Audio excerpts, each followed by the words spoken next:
Hello again, book lovers. God's Philosophers.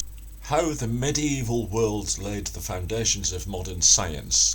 That's the thesis that James Hannam is propounding here, and the lack of science, technology and knowledge from early Christianity until Newton, maybe, is a narrative, but it's a false one.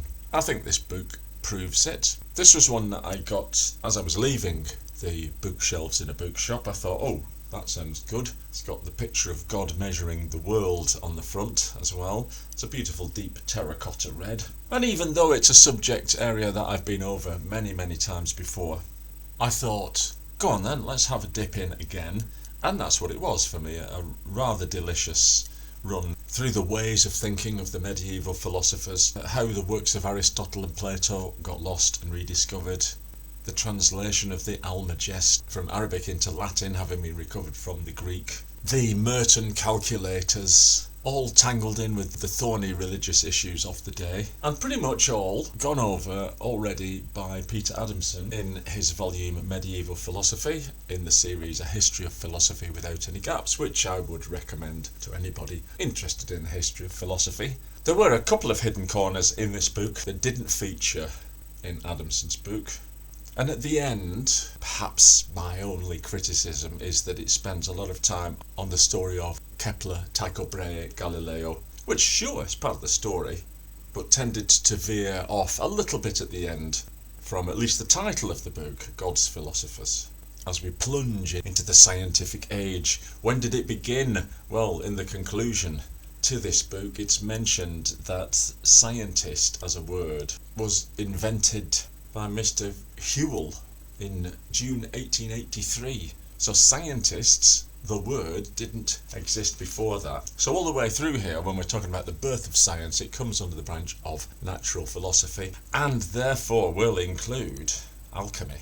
I was very pleased to see John Dee cropped up, the man who, of course, conjured up the storm that repelled the invasion by the Spanish Armada. Little mentioned piece of English history. Edmund Kelly didn't make it into the book, however. Richard of Wallingford did. Oh, universities, yes, they were a medieval invention as well, weren't they? There's a lot of the groundwork to Galileo is done by Nicolas de Oresme, and all these stories are presented in a nice, light, readable way. I would say a clever teenager would have no problem reading this book. In the same way that Adamson's huge book expands on some of the themes here, the story of the first of the major astronomers and with the aid of the telescope is also told superbly by Arthur Koestler in Sleepwalkers, if you're interested. The further reading for this book included a biography of Abelard, which, oh yes, I might look at that. Medieval technology and social change, that might be a little bit too niche for me. Bad Medicine by Dan Wootton, subtitled Doctors Doing Harm Since Hippocrates, which I will recommend in passing. Mr. Hannam says, probably the most important book ever written on the history of medicine, and fantastically readable. I concur. His fourth book, I also happen to have read, Francis Yates, Giordano Bruno and the Hermetic Tradition, says here, explains the alien world of the Renaissance magicians better than anything else.